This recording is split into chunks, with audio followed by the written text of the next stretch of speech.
Welcome to this week's spooky episode of the Nerd Chatter podcast, where two nerds typically sit down and chit-chat about nerd news that we find throughout the week. However, this week, Garrett and I, my friend, how are you? Good, how about you? Pretty good. We're going to be talking about Werewolf by Night. This is our Halloween episode. We are recording this a little bit earlier in the month. I think it's mid-October right now.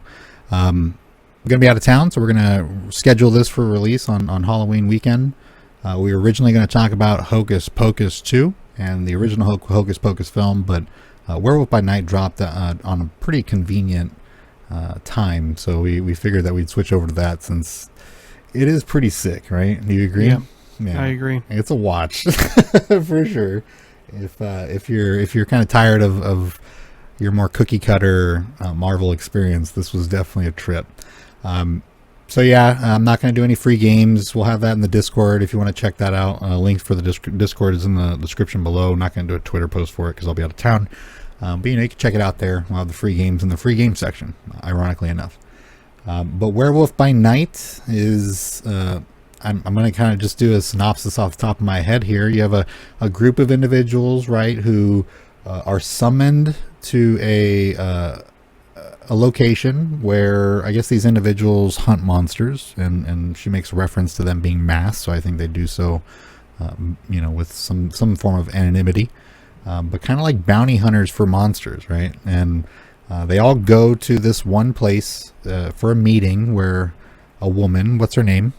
I think it's Verusa. I don't know really how to pronounce it, but I think it's Verusa. Yeah, it was some fantastical name. Yeah. You get it. But she's being very theatrical. She's saying that they summoned them there because, there's some business that needs to be taken care of between their little organization. If you don't know, obviously we're going to be talking spoilers here, right? You should obviously go see the movie first, but we wanted to just kind of discuss it. And it's only an hour, so you can pop it off real quick. But these people are summoned there to determine who the next leader of their little bounty hunter clique is going to be. And the original person in charge has died. The wife has brought everybody there, and they're going to have a little manhunt for a monster. First one to kill it and capture it, I guess, or capture it, is going to be the new leader of their clique. And they don't really go into details as to the benefits of that, or even more detail into each individual character.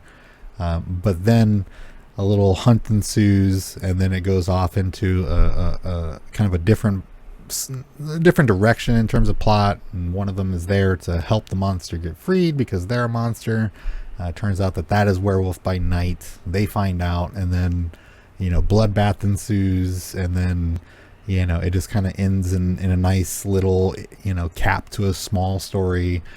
He's out there, all the bad people died, and you're good to go. So I'd say all in all, just what did you think of the film? I really liked it. It was not the typical Marvel deal. It felt like a 30s or 40s horror film, which is cheesy a little bit, but I feel like they did a really good job. It was Michael Giacchino who did the direction, which is he's typically the writer for all of the music. So that was really cool to see him flex his professional chops there. Directorial muscle.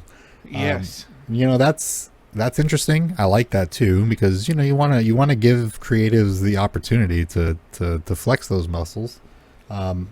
There were a couple shots in here that were just flat out impressive.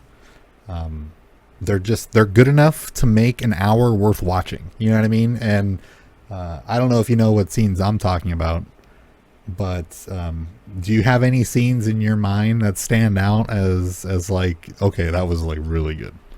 When the chick is fighting the one dude who is hiding in the mausoleum, the casket room. Yeah, the mausoleum. And she chops off his hand and then uses the hand with the little arrow flinger. That was pretty intense. Yeah. I'd say what I see was the transformation shot right? Yeah, that one was really good. The incredibly slow pan, the slow zoom onto her face in increasing, like, just she's petrified. She's getting more and more scared, and it's clear why. You're not seeing what's going on. You're seeing it based on like a reflection or like a shadow behind her that's being cast from a light that's very, very impressive lighting. The camera movement and the music and the sound was just like on point. With that, would you believe me if I said that shot was not CG? Oh no! I mean, that's a lot of this comes off as practical. I mean, obviously, Man Thing is. We'll talk about him, but like, this is very. I was telling my wife, I was like, look at these very practical in-camera shots that they're doing right now. Like, this is very. Dracula, Bram Stoker's Dracula or whatever.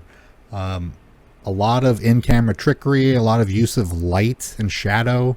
The other shot that I'm thinking of is the room scene where he's just annihilating people, and the shutter, the door slowly closing, cutting off the light to the room, and you seeing like less and less of what he's doing, but it's just even crazier because he's like leaping across the room and like ripping people to shreds. You're like, oh, and it's just getting so intense because that like that last guy, he's not going to have an opportunity to get out, right? And this dude's about to get like shredded.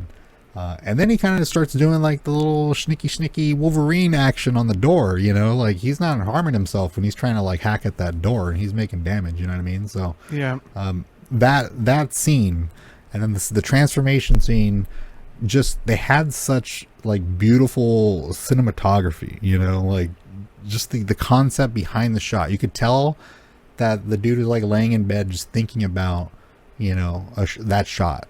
And that's what like visualized in his head. And he's like, oh, I gotta write that down, So another little interesting thing. So Michael Giacchino did an interview this week, and he said that he sat down all of the people, so all of the actors, then all of the like people on the cameras and the sound and on set, and was like, listen, this was my nightmares as a kid, and was like, here's the goal. I want it to be like my nightmares, and like that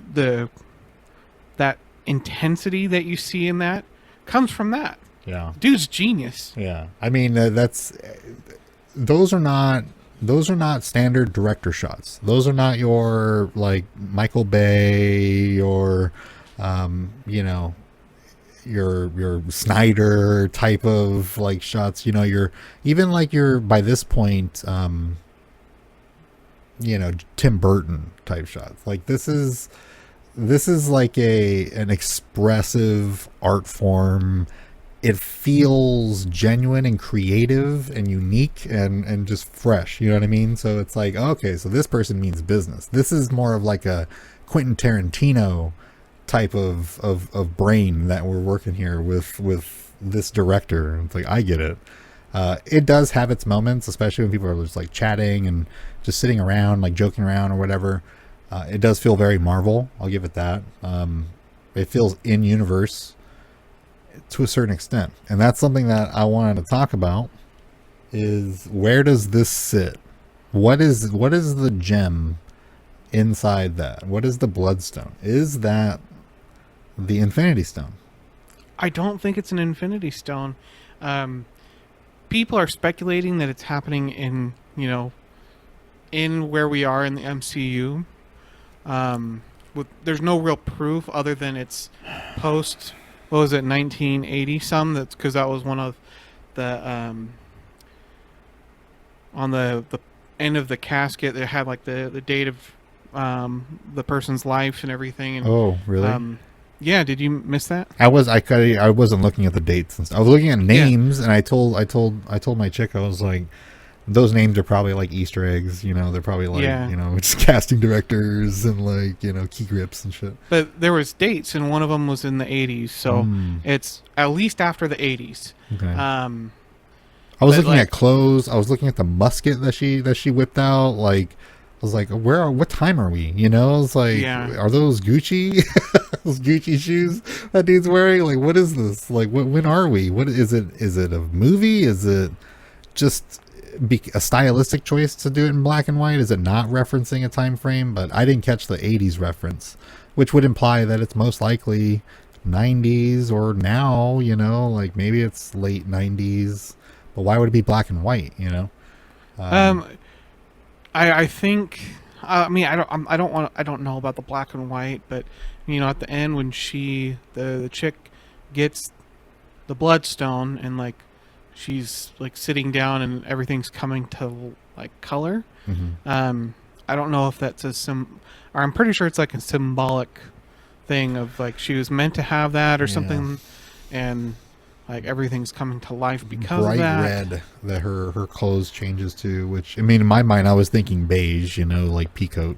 Yeah.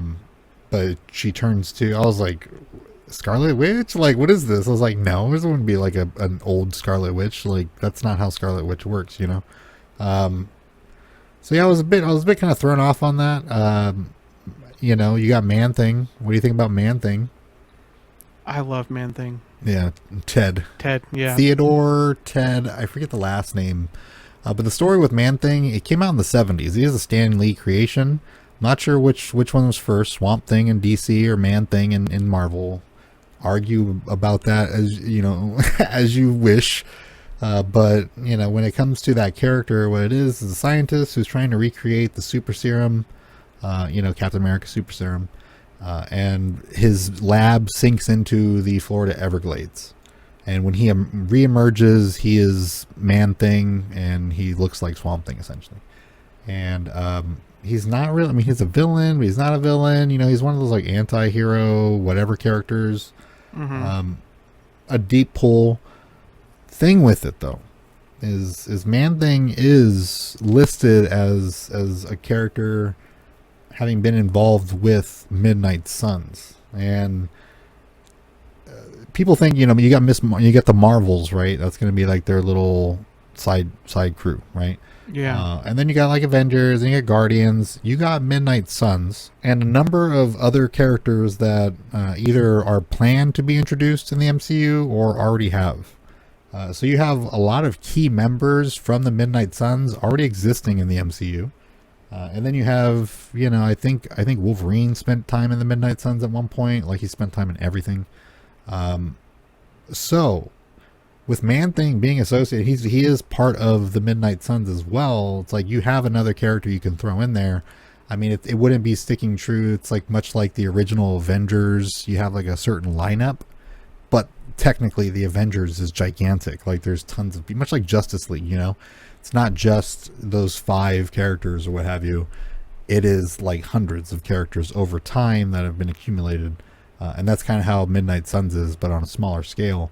What do you think of that? Do you think that there might be some type of future plan to bring Ted into the bigger fold of MCU and have him be rubbing shoulders with, you know, a potential Keanu Reeves Ghost Rider, I might add. Yeah, that'd be pretty cool. My biggest fan request was that he play Ghost Rider, and just last week or this week he mentioned in an interview that the inner 10-year-old you know, inside of him would love to be Ghost Rider in the MCU. It's like, it's like, oh my god, you know. Then you got Mr. Moon, and then you got, you know, Doctor Strange, and so on. Yeah, I mean, I really like Man Thing. I think they portrayed him really well. You know, this vicious creature, but, you know, as soon as you call him Ted, he's like, oh, wait, what? Yeah, he's very human mannerisms, too. It's very funny, too. I was like, I told the chick that I was like, I'd love a show where this dude never said anything, and that, you know, but he is hyper intelligent, or a super intelligent creature, because he is an actual, like, scientist, and he does think. He's not just like some mindless beast. Yeah, no, I would really like a Midnight Suns, whether it's a Disney Blade. Plus. Blade is another one that's in there, actually. Yeah. And so I would really like that to happen. And I mean, I would. I mean, we're going into where we know where there's going to be, X-Men coming in the future, and that there's just more. What are they calling them mutants officially now? They haven't. I mean, the only time they've said the word mutants or mutation was in Miss Marvel, and That's right. they haven't really hit on it yet. And I think, I mean, they're going to be planning for like a 2026 or 2027 release for anything X-Men related. I'm assuming. So Yeah. no, nothing more than that yet. Well, I mean, we do have Deadpool coming. Yeah, I mean, he's And not a that's mutant. 2020. I mentioned I said that accident. I heard it, and after I was like, he's not a mutant. I was like, because I mentioned Colossus being a mutant, but Deadpool's not a mutant. That's just, I don't believe so. I have to look it up, but I'm pretty positive that Deadpool's not a mutant. Okay. He is an But X-Men, however, though. Wolverine is also coming, but I don't know if it's going to be in the 616 universe. Yeah, I mean, we already have an introduction to mutants, period, with Professor X. Yeah. Now we're talking technicalities in that aspect because of what dimension. However, it's the MCU. It's an all-encompassing visual representation of what Marvel wants to do. So they just they told you Marvel that mutants exist. Period. Do they exist in Earth 19999 or 616? Like whatever Fahey wants to call it, but. Yeah. They have been introduced, and yeah, you got Colossus coming. We had that little scoop. You got Professor X and all that stuff. So I mean, it's it's not too far away. However, it's not 100% clear yet. Yeah. Anyway, so we have all of these big things kind of unfolding. It would just be fun to have this band of misfits off to the side. Or at least so-called misfits, like just going to ham on something fun, and whether they make it like a darker show or make it a little lighthearted, at least I would assume it would be a little bit darker, at least with the tone that they would have put out with the characters that have been introduced from Midnight Suns. Anyways, I'm all for that. You're gonna kind of want that pull. I mean, you get Ghost Rider and Blade in there though. That might be like a sell. Keanu Reeves he just backed out of a Scorsese and DiCaprio production that was like slated for Amazon or something like that, Hulu or something. Interesting. I didn't know that. He wouldn't be able to pull off a Scorsese film, but it's not a directed by, I don't think, but Keanu doesn't. I mean, I've seen him in Dracula. It was pretty bad. It's pretty bad in him trying to do deep acting. He's more like the brooding character, and Ghost Rider would be a perfect fit for that. And with him being CGI'd as a skeleton, it would be totally easy to work him in. And he owns his own motorcycle company, and he's a huge fanatic. And I'm sure that would actually mean something to him personally if he is going to be a superhero, he's going to be the motorcycle superhero. You know what I mean? Yeah. It's like, anybody deserves it. It's somebody who actually has a passion for it. So I'm all for that. But Man-Thing, I'm with you. I liked his mannerisms. I could tell that if it was in color, which was it in color at the end of the movie? Yeah. Yeah. He had a very short color shot there. A little bad, but it's like we're not talking Groot level like CGI. You know what I mean? Well, it Thanos, does. Yeah, definitely not. But I'm just looking at that now. It's not visually jarring. It's not jarring, but yeah, the eyes are a little overly glossy and stuff like that. But, but that's only when he's in color. I didn't know anything about his powers, so I don't know about him melting people's heads and shit. I don't know I don't know if that's like a common power for him or what have you, but that was pretty gnarly. Yeah. Well, it wasn't just it was anything that he got on or held on to. It was just like, oh, that's gone now. Yeah. I mean, I have to look into that character, but that might actually be like just his power or what have you, but a reaction or a byproduct of his experiments. But you know, I mean, really, the reason for the black and white, and I mentioned this in a previous episode, was like, I wonder why, if it's for the vibe or if it's for the gore. And it seems like both, 100%, but definitely got away with a lot more than they would typically get away with if it wasn't in black and white, you know? Blood splattering on the camera and that whole hallway scene or what have you, it was pretty violent, you know? You got arms being cut off and heads being melted and, you know, people getting their throat ripped out. Like, it was pretty violent for that short bit of time. And it definitely wouldn't have flown if it was red blood being flung around like that. Oh, you know yeah, what I mean? that would have been like immediately rated It's R. like, this is rated R. We're gonna have to, dude. Like, this is gonna have to be age gated. However, I'm here for it. I loved it. A little hokey, the lady. What do you think about the husband in the casket? Oh man. Okay, so The crypt there's keeper. no way he just died. Like, you know, like the dude in the casket there's been some decay that's happened, and like they like made some animatronics for the body. Yeah. Like that was weird. It kind of sounded in the beginning when the recording was you know being played. It sounded like it was a plan, like it was his plan. Like, thank you for completing the plan. So maybe he was like, and he was making gags too. He was making like gags. So I think it was totally like written in his will. He's like, I want you to shove me full of a bunch of you know, electronics and animatronics and prop me up. And he had all these instructions, and they did it. So it just might be that crazy. But once I saw that, I was like, bro, this is gonna be wild. Yeah, this is gonna be so wild. It didn't. I wouldn't say it disappointed, but it didn't like get any crazier than that in terms of concept. They kind of just turned into your typical, you know, people, I guess in this case, versus monster. And it just happened to be more likable characters that would easily be shoehorned into the MCU and at least the Disney Plus sphere, you know? Yeah. So I'm just looking into the Midnight Sun stuff, and one of the key members that it lists, as specifically as leader, is Wong. Oh, really? So on this little thing it says Wong, Doctor Strange, and Morbius have all been leaders. Current members: Blade, Doctor Voodoo, Elsa Bloodstone, which is the chick from the show, Man-Thing, and then Wong.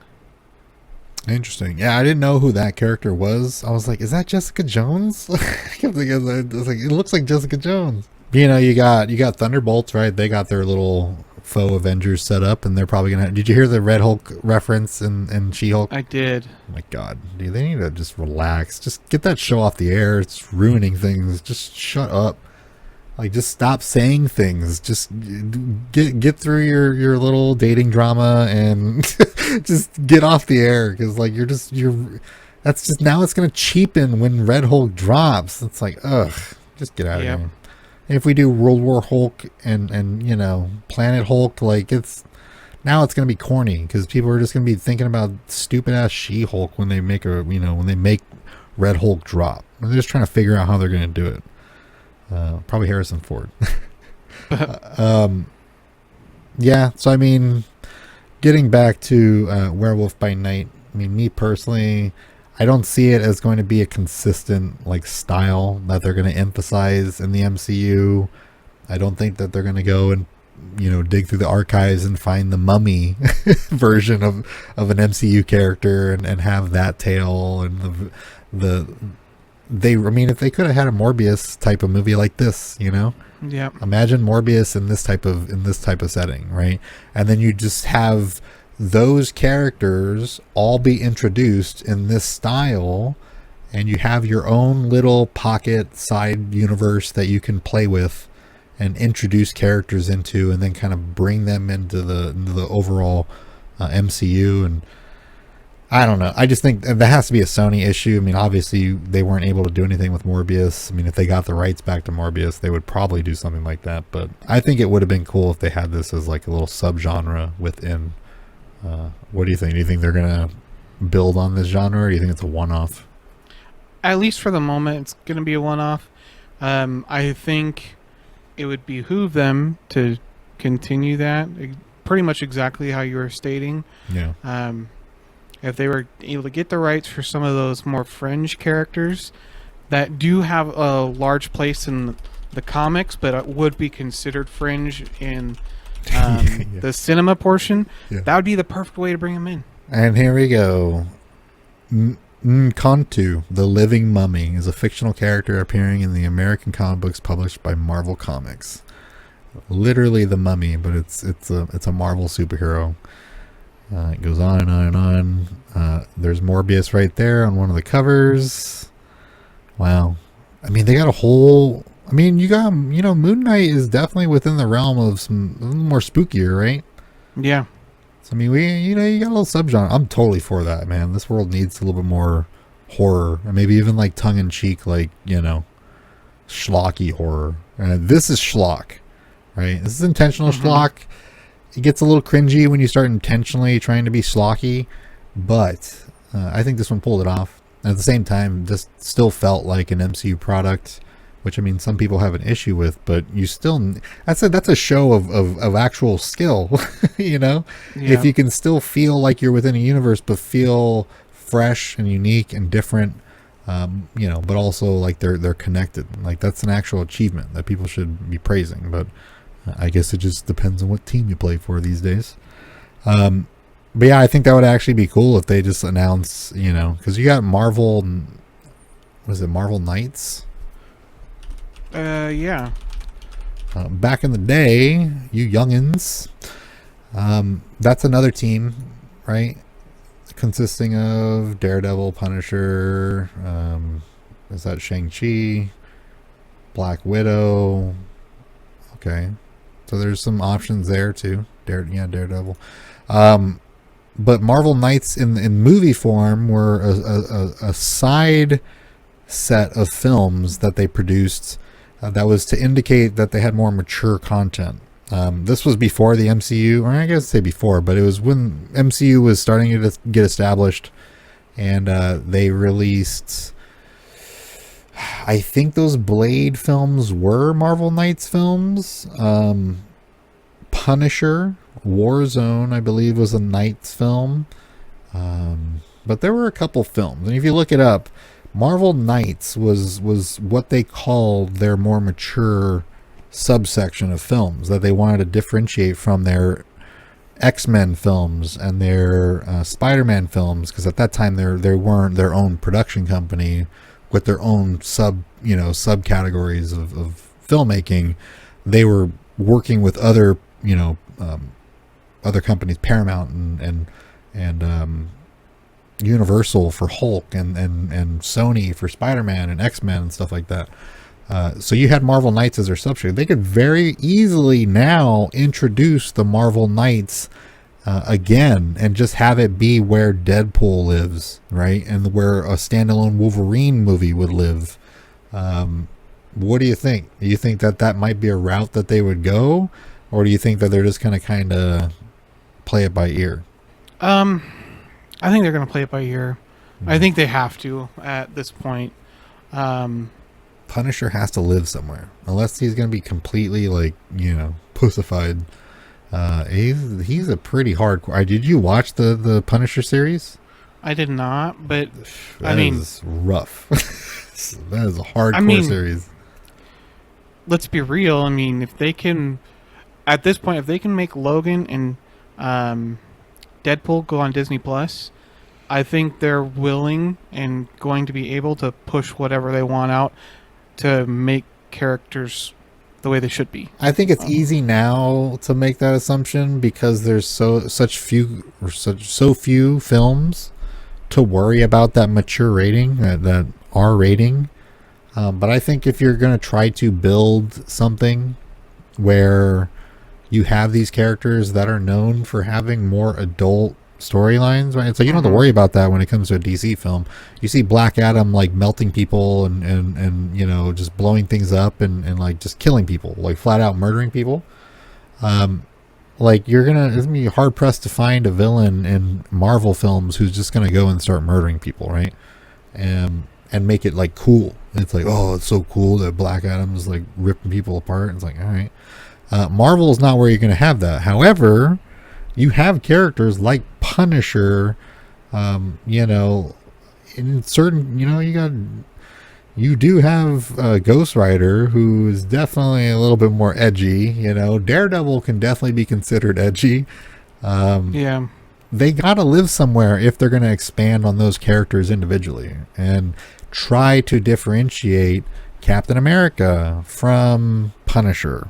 You know, letting a kid sit there and cycle through MCU films would be a lot more difficult as a parent if you're having to worry about whether or not, you know, you leave the room and he's watching, little Timmy's watching Thor save the day, and then you come back and Punisher just blew somebody's head off. You know what I mean?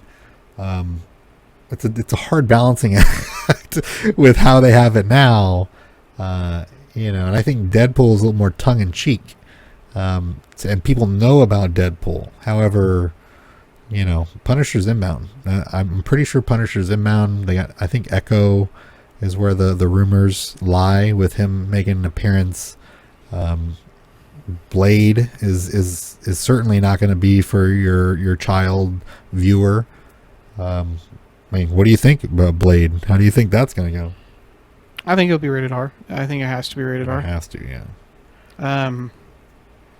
And that's kind of where my brain is at right now. They know that they need to honor characters. They have mature content on the way. For sure Deadpool and Blade was most likely. I think they're getting into that point and saying, hey, you know, we're not afraid to do this. At least that is where my brain's telling me they're going. Yeah, I mean, they're going to do it anyways. I mean, that's their plan. I'm just more so wondering how they're going to differentiate. Like, is there going to be a different logo that pops up at the beginning of a rated R Punisher film, or a rated R Marvel, or a rated R Deadpool and Wolverine film? Is Deadpool and Wolverine going to be rated R? A lot of questions. I don't know. I do know. I mean, this is not something completely Marvel too. DC had, I forget what theirs was. Vertigo Comics. Vertigo is where the smut goes, right? Like they're more ruthless shit. Vertigo would be seen at the beginning of certain DC properties. I think Constantine, I forget. There are a couple Vertigo films that I remember watching. V for Vendetta is a Vertigo film, but it's not listed as a DC film. It's listed as a Vertigo film, which is kind of the same concept when it comes to Marvel and Marvel Knights. So that was my thing with that. Not necessarily talking about, you know, characters mashing up, because Marvel Knights is a crew. How do you think about that ending now? Kind of thinking about the time frame, right? Where we're at in the MCU, these characters, this story of Werewolf by Night, and where they're at. I don't know where they're at. Is it like an island or something at the end of the film? It looks like they're either on. I mean, it's hard to tell.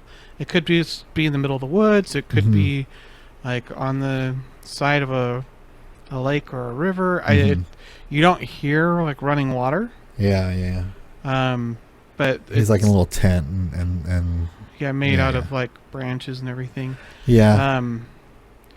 I mean, I don't like, we got to speculate as to where this is, and are these characters now characters we're going to see, you know, like, are they going to pop up? Like, is Werewolf by Night going to be bopping around out there? Like, could he be a villain at one point? Could he be, you know, a character in one of these little cliques? Or is it truly just a little one-off like I thought it was? You know, I think he's going to make an appearance, because I did some, you know, a little bit of research about the character himself. And he, or at least in the comics, Moon Knight's first appearance was in one of these werewolf comics in the 70s. So it would not surprise me if we get a season 2 of Moon Knight, that we have the conflict between them, and then Like I mean, just me thinking logically here, it would then, if they team up moving forward, there's the introduction of Midnight Suns. Yeah, and you'd have Ted there. Yeah. Because they kind of seem like your Groot and Rocket relationship, right? Yeah. So, I mean, yeah, I think there's potential there. You also, I think I've read Man-Thing is also known to, like, work with Howard the Duck. Yeah. I think that's what I read. He's made multiple appearances already. Seth Green doing that voice at the Guardians cameo at the end of Guardians, I think it was. Well, yes, so there is that part. And then he's in Guardians too. Well, he's in the first Guardians, and he's like, the collector. He's in one of the cages. Is he? Yeah. He was free at the end and he was sipping a martini. Yep. And then he's like, I can't believe you let that thing lick your face or something like that. I digress, but like he is a character, and if they decide to introduce him, it'd be a completely stupid character to have involved, and they can absolutely bring him into just making like little appearances and cameos just because that Ted character's around, Yeah. There's a lot of potential there, and once you start kind of getting the pieces, to put together, the puzzle is there, it's like, oh, okay, I see what they're doing. There actually is something here. I just think that if there was a Keanu Reeves Ghost Rider, and you got these characters bopping around that were introduced in this film, the Bloodstone character, I didn't even know was a character. So yeah, I didn't even know that character was there, and they're introducing characters that have, they have a place in this idea of introducing them, the Midnight Suns. So you got Midnight Suns, the game coming out too. I think that's a different Midnight Suns though, but it is some type of reference to it, so they could play with it a little bit. However, I think we've talked about it enough. All in all, I just think the cinematography of the film was really good, especially for it being black and white. You can tell that they played with it a little bit, and they get a little gory with it. But a nice spooky vibe for the Halloween season. What do you think? Yeah. Oh, I completely agree, and I'm so impressed with the director having done almost all music in film. He's done music for, he did music for The Incredibles, a lot of the Marvel stuff. Mm-hmm. He did music for it was either Rogue One or Solo. So he's had his hands in a whole bunch of content, but it was all on the music side. But he did a great job directing, and I'm extremely impressed. Well, I can see that carrying over, because the way that they don't just sit there and write a song, or music, compose music to a scene. They have the scene up there that has no music to it, right? Yeah. They're visualizing what sounds need to convey certain emotions and emphasize certain things to the viewer. So they're seeing it from a very directorial view to begin with. You know what I mean? It's not like a CGI artist who's going in there just to make sure that explosions look good and believable. The person that's making the music is trying to emphasize and be a companion for camera movement, camera placement and selection of shots and framing. Just like I said, that slow zoom on her when he's changing. Listen to the visceral music and sound, the score that's playing under that. There's a point there, and that's why it stuck out to me. It's it's okay, so it's you could tell, like I said, where this dude had to have been in the shower or laying in bed or something like that, and because I kind of do that myself, it's reenacting certain scenes and thinking of them better and how epic it could have been, and thinking of where camera angle and movement and placement and speed and just the way that things are moving and how sound works with it could really emphasize how sick something can actually be. And that's where it kind of like pulled me back for a second. It's like, oh, like, okay, I got it. We got a little bit of like a Quentin Tarantino action going on here. Like we got a big brain director here. It's like, this is the type of person that you're going to want to give something more theatrical to, for sure. So we might see more of him in the future, and I'm all for it. So yeah, me too. So I think we talked about it enough. That's a good amount of time. Like I said, this is our Halloween episode, and happy Halloween to you, Garrett, my friend. Thank you. You have a great Halloween, and I know you're going to be having some fun out of town, and I wish you all the best fun you can possibly have, and take pictures. Yeah, and by that point I'll be all jacked up from my oral surgery, and then we'll have a couple standalone episodes with you, or a standalone episode with you, and we'll have a Halloween with no candy for me, unfortunately. Yeah, that sucks for you. Yeah, I'm cramming I'm just making sure I cover the ground, but as always, we have the plug. We have our social media: Twitter, Instagram, Twitch, Facebook, @Nerd Chatter Show. Just type it in pretty much anywhere, we should pop up. You can find all the episodes of the Nerd Chatter podcast anywhere you can find podcasts, including Spotify, Apple Podcasts, Google Podcasts, YouTube, and pretty much anywhere else. Just type in the Nerd Chatter podcast, and we'll be there. If you're interested in becoming a part of the community, you can always check out the Discord and head on over to our Patreon as well, where we have some Patreon specific content and news and behind the scenes and all that good stuff. And if you're on YouTube, links are in the description below. If you're listening to us on any of the podcast platforms, you can head on over to our website, nerdchatter.com, for any of the links that you need. So yeah, we will see you next week. This should be November, right? And we'll be now anticipating Thanksgiving and all the delicious foods. My third favorite holiday, of course. So yeah. All right. Happy Halloween, everybody. Take it easy.